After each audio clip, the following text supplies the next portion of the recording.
Short circuit analysis represents one of the most critical engineering studies performed in electrical substations and power systems. This analytical process involves calculating the maximum and minimum fault currents that can occur at various points in an electrical network. The importance of these calculations cannot be overstated, as they directly impact the safety, reliability, and operational integrity of the entire electrical system.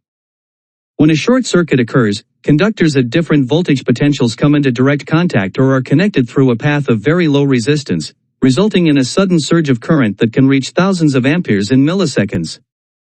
This massive current flow can cause catastrophic equipment failure, pose significant safety hazards to personnel, and potentially lead to widespread system outages if not properly addressed. The International Electrotechnical Commission (IEC) 60909 standard, titled Short Circuit Currents in Three-Phase AC Systems, provides the internationally recognized methodology for performing these critical calculations.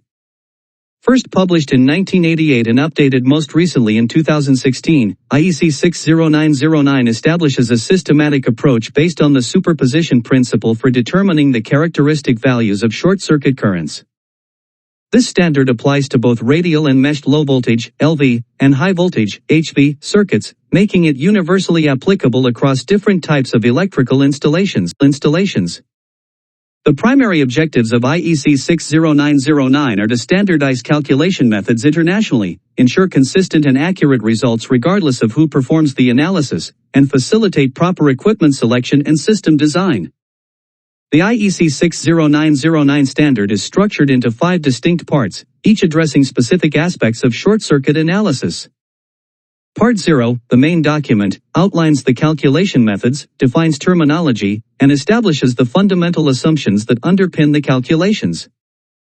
Part 1 provides correction factors and parameters necessary for accurate calculations, while Part 2 contains detailed data on electrical equipment required for short-circuit current calculations. Part 3 addresses special fault conditions, specifically currents during 2 separate simultaneous line-to-earth short circuits and partial short-circuit currents flowing through earth.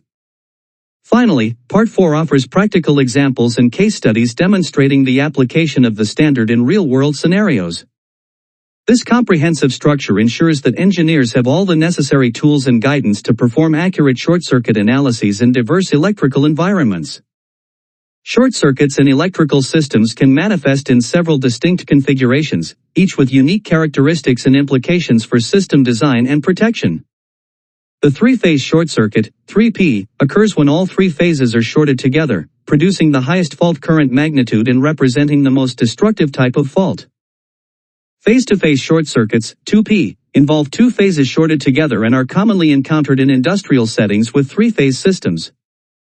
Phase-to-phase to earth short circuits, 2PE, occur when 2 phases are simultaneously shorted to earth, involving both phase fault current and ground fault current components.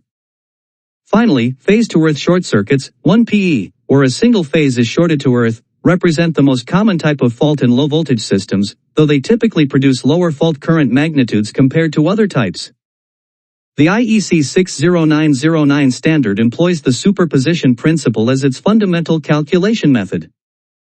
This approach represents the network passively, with active elements such as generators and motors replaced by their impedances to earth. A negative voltage source is applied at the fault location, and the currents arising from this voltage source are calculated as the fault currents. The total current supplied by the voltage source represents the short-circuit current. The voltage at the fault location is calculated using the formula, where C is the voltage factor that depends on the voltage level and whether maximum or minimum short-circuit currents are being calculated, and U_NOM is the nominal voltage of the system.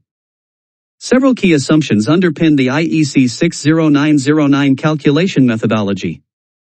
The standard assumes that for the duration of the short circuit, there is no change in the type of short circuit involved, meaning a 3-phase short circuit remains 3-phase throughout the event. It also assumes no change in the network configuration during the fault, with transformer impedance referred to the tap changer in the main position.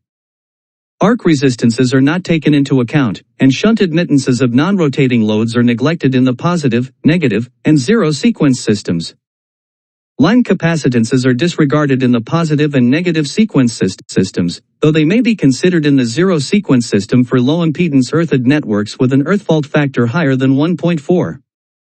These simplifications, while introducing some approximation, enable practical and consistent calculations across diverse systems. Proper equipment rating based on short-circuit analysis is fundamental to ensuring system safety and reliability. Circuit breakers, as primary protective devices, must be selected with appropriate breaking capacity ICU/ICS to safely interrupt fault currents. The breaking capacity represents the maximum fault current a breaker can interrupt, with ICU denoting the ultimate breaking capacity and ICS the service breaking capacity, typically 75 to 100% of ICU. These ratings must be greater than or equal to the calculated prospective short-circuit current PSCC at the point of installation. Additionally, circuit breakers must have adequate making capacity to close on a fault, which requires withstanding the peak short-circuit current IP calculated, where kappa is the peak factor dependent on the system's X/R ratio.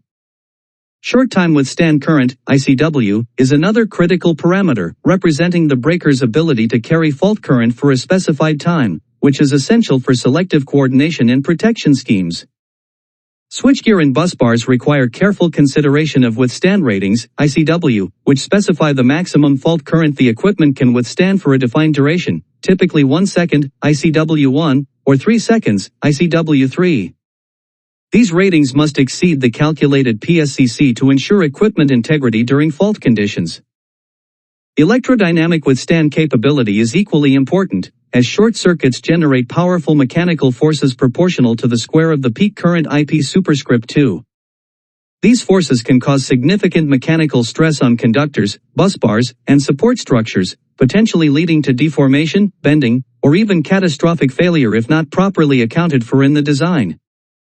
Thermal withstand capability is another critical consideration, as the heat generated during a fault, proportional to I superscript 2T, where I is current and T is time, can cause insulation degradation, conductor melting, and component failure if equipment is not appropriately rated.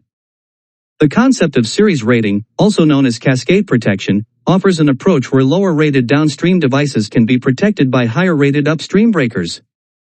This configuration requires careful consideration and must be supported by type testing and certification to ensure safety and compliance with IEC 61439 standards. When implementing series ratings, engineers must verify that the upstream breaker can adequately protect downstream devices under all fault conditions. This approach can offer cost advantages but requires thorough analysis and documentation to ensure system safety and regulatory compliance.